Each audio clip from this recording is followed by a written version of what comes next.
Hello everybody, welcome to the Mike from LA1 Network here on YouTube. And welcome to my Monday Night Raw review for August 5th, 2013. Boy, if you want to talk about Monday Night Raw, this definitely proved it. Because in continuation of the storyline, we got 2 new matches for SummerSlam, which I'll be attending, which I know one match I am really looking forward to, if this is where they're going. Well, what am I saying? We're going to get to that in a few minutes, so... And also, somebody turned heel. So, but again, that'll be the last thing I'll cover. Because anytime someone turns face or heel, I'll save that for last. First segment was Mr. McMahon attempting to give Daniel Bryan his corporate makeover. And possibly because I missed the first 3 minutes of Raw today. And he did... And boy, this is kind of similar to what they did to Stone Cold Steve Austin, although I wasn't a fan back then. And I was like, okay, is Daniel Bryan the one that's turning heel? And then Stephanie did a great job. He's like the ponytail, kind of like what Triple H used to have, but everything seemed right, except Mr. McMahon hated the beard, so they got the chair out. The chair out comes Wade Barrett. And we all thought Wade Barrett's shaving the beard, Daniel Bryan's beard. The crowd in Green Bay, they were going, no, no, no. They did not want to see it happen. But then Daniel Bryan headbutted Wade Barrett, putting Wade Barrett in the chair and shaving part of his beard. So it looks, and speaking of beards, Jack Swagger shaved his beard, so just to get it out of the way. And there was also a bot, but we'll get to that one in a minute, sooner or later. So, yeah, and then Daniel Bryan ripped off the suit, revealing his new t-shirt, which is kind of like a spin-off to what John Cena wears. Instead of the champ is here, it says the beard is here, and the arrow's pointing up toward the beard. Alright, for small victories. But at least this time, the chairman didn't get kicked in the crotch, so, yeah. That's all I gotta say about that. Next is RVD versus Alberto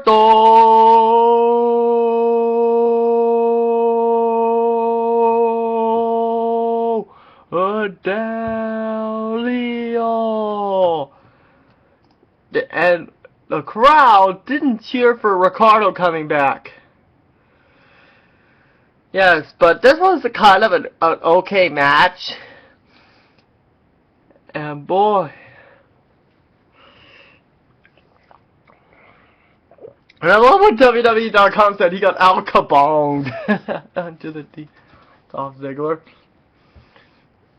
But actually, he put the bucket onto the I don't know which side of the ring it was on, but Alberto hit it, but giving RVD the victory right then and there.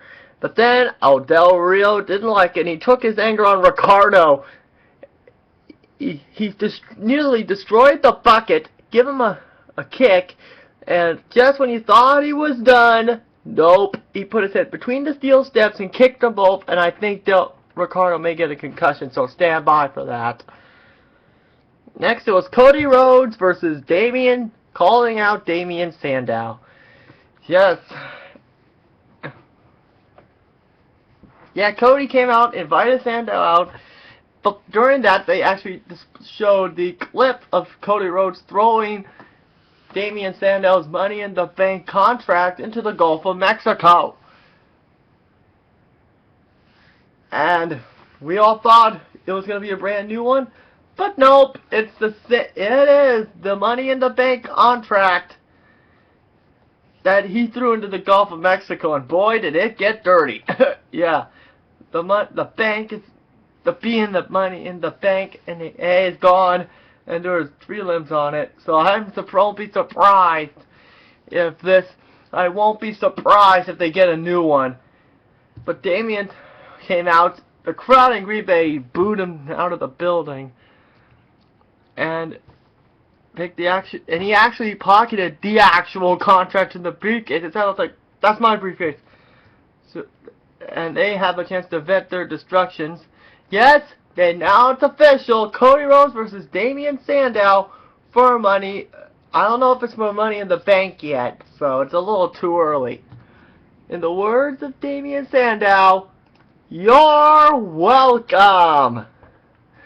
So next, we got Mark Henry versus Ryback in a WrestleMania rematch. Except the roles are reversed. Ryback's the heel while Mark Henry is the face. I thought this was going to be...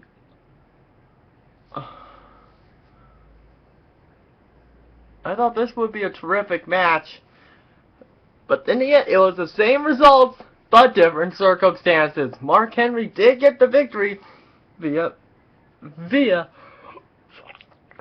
count out. So, that's all I gotta say about that. Next, it was Cena addressing the WWE Universe. This is probably one of the best promos I have seen yet. And I thought, okay, someone's turning heel. But then out comes the Shield comes out.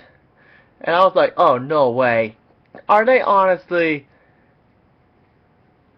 gonna attack Cena again? Out comes Randy Orton. Oh wait, Randy Orton came out before the Shield came out, so out comes Daniel Bryan, and then out comes Raw General Manager Brad Maddox, and he was channeling his inner Teddy Long, and he made a tag team match. And can I get a holla holla holla, because that's the main event for the evening. Next, it was Luke Harper and Eric Rowan of the Wyatt family versus Tons of Funk. And boy, this is kind of like what happened on SmackDown 2 weeks ago. The Wyatt, Luke Harper and Eric Rowan destroyed Tons of Funk, and the Wyatt family.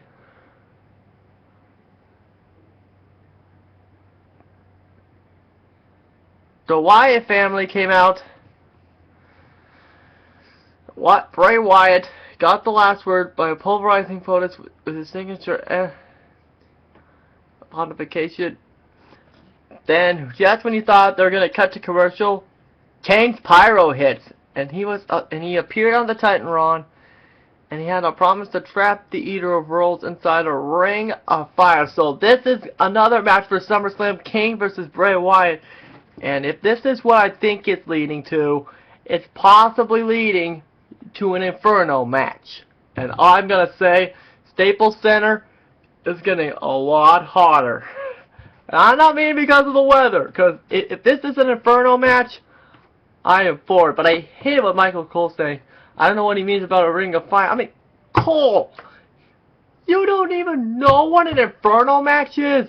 And by the way, that's not the boss, so we'll get to that in possibly next. Let me see. Nope, we got the Divas match of the evening.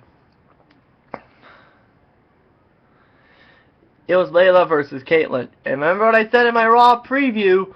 Layla turned heel. Kaitlyn turned heel. No, Kaitlyn did not turn heel. And I thought this was probably the worst match of the night, in my opinion. But then out comes AJ. Just when Kaitlyn was about to hit the spear, Layla got the kick, and she beats Kaitlyn. That's all I gotta say about that. And once again, they skipped through the ring. Next, it was Christian versus Heath Slater. Boy, do I even have to say who wins this one. Yeah, 3MB had this all together, but in the end, Christian hit the spear, but not Kaitlyn, as Christian got the victory 1-2-3 over Heath Slater.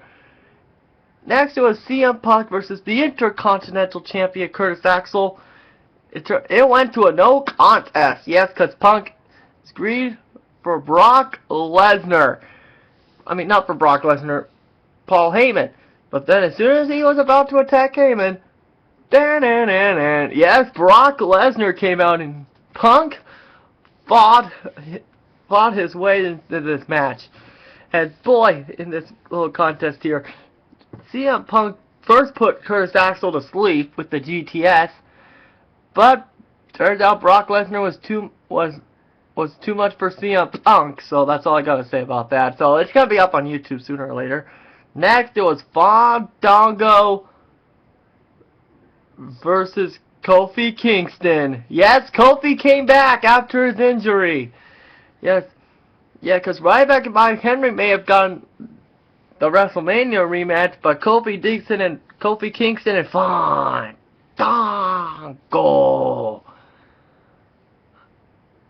And boy, he got their own memorable confrontation for the legendary post-WrestleMania Raw. It burst the chant that bared his name, you know, the people in Green Bay actually heard that one. Kofi hit the Trouble in Paradise, and Kofi beat Fandango. So welcome back, Kofi. We missed you, man. And next it was the Real Americans versus the Usos. And this is where the bots came in. During the Usos entrance, once after the pyro hit, the Real Americans Titantron entrance video was still playing. And Zeb Coulter, you made the biggest mistake. You can't call the Green Bay Packers overrated. If there's a team that's overrated, it's the Dallas Cowboys. Sorry, JBL. And I thought, okay, the Usos got to win this one. But actually, I was wrong. It was the Real Americans who got the victory. So it looks like we may get a triple threat for the tag team titles at this point. Or it could be the Real Americans versus the Shield, but I doubt it. Next, it was Big E Langston versus Dolph Ziggler. This was probably what could have been the best match of the night, but nope, it was the tag team match. But in the end, Big E hit the big ending, and Big E won. So I don't know if this is going to lead to a SummerSlam match or not, so I doubt it. And now it is time for that match between Cena, Bryan Orton versus The Shield. But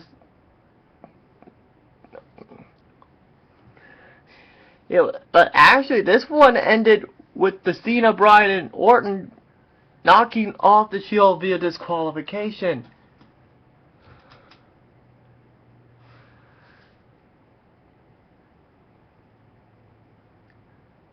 And actually, this is probably when I went nuts over this.